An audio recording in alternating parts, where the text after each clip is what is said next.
Hi everyone, it's Charles Veitch here from the Love Police, whose job is to lower fear and raise love, and listen to the wonderful song thrush here in Manchester at the sunset time. It's actually a very cold May the 5th, and it's a nice 5-5 day today, so it's the same date in America and the UK because it's 5-5. Anyway, just want to say that it's been a great victory for, I guess, rebellion against state.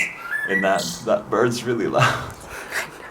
It's been a great victory in that I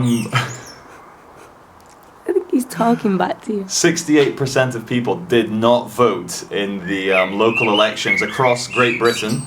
That's thousands and thousands of councillors and all these government things, and only 32% of people actually fell for the lie that voting can actually change anything and bothered to turn up. So almost 70% said no, not voting, and that in itself is a great vote for individual people. I've been thinking a bit about how the conspiracy theory world and the truth movement and activism in general is in fact a fetishization of evil, that we spend a lot of time on YouTube and on Facebook sending each other horrible things about how bad things are. And are we, because our mind creates reality, are we the very problem rather than the solution by always going to these websites and finding out bad stuff, when in fact, in my belief, the real fight exists in encountering people on your day-to-day and encouraging them and giving them permission to be amazing and telling them when they're going wrong. And as George Orwell said, in times of universal deceit, speaking the truth can be a revolutionary act. So, speak the truth, which is love, it's beauty, it's reality, it's the best things which come with family and friendship and community.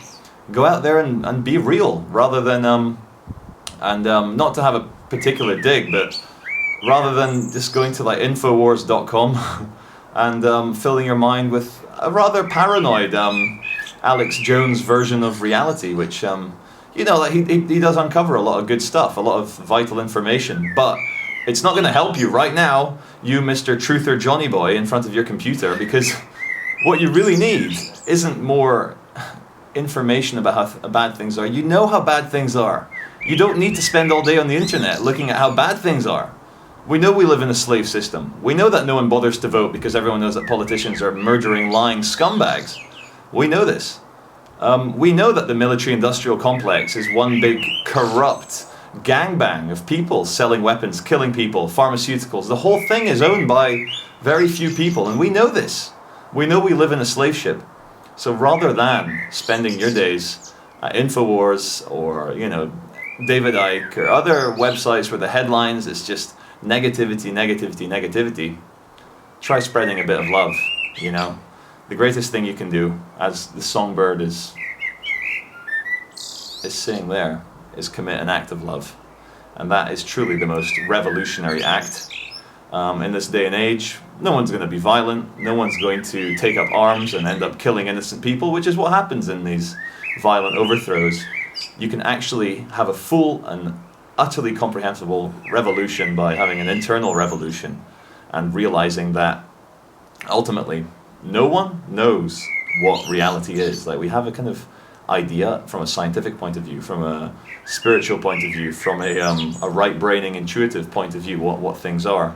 We've gone as far back as the Big Bang in terms of this particular breathing in and out of universes, but we have no idea whether it's interlaced with infinite other universes. We've had scientists look at the quantum level inside an atom and past electrons and the protons and the nucleus, and where energy is coming from at a quantum level is from absolute nothingness, from the space between the electrons, which are just buzzing ideas of infinite potentiality in their kind of environment. So we don't know. We don't know what reality is. We don't know why we're here. This is the ultimate divine discontent that we all have, this internal conflict between light and dark, is that none of us know why we're here, and we're all struggling for the answers. So you can spend your days looking at bad information and turning your hatred of evil into a fetish, which is what it is. It's fetish websites. We're in a fetish subculture of activism. And the true activism is being active in spreading absolute love. Even the word anarchy is anarchy. It's abnormal. It's apolitical. It's atheist. It's negative. Like, we're not things. We are things. We are human. We are amazing. We are here. The only thing, this is the one thing we know. The only thing we know is that we are here perceiving something.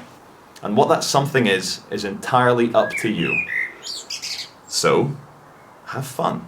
Have as much fun as you can. Don't be so quick to judge other people. You're only judging aspects of this big perceived experience anyway. You don't know how real people are, if they are actually you, or if they're actually separate sentiences, because it might all be one. You don't know this. So be gentle with yourself. Be gentle with each other. And always remember, when you come out to do a YouTube talk, hire a good song thrush, like we've done here. He's done very well. So on that note, if we could possibly even pan to song thrush. I was thinking doing that, but I can't see him without my glasses. Oh, he's at the very top. He's at the extreme top of the tree. I see him. You see him.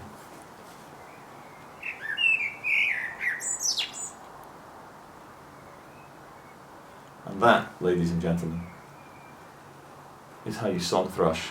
I'm zoomed right in on your face. Take care. I'd do that bit again because that was so bad. Cut. No, I'm going to do it in one take, so this is it. You have to stop it now.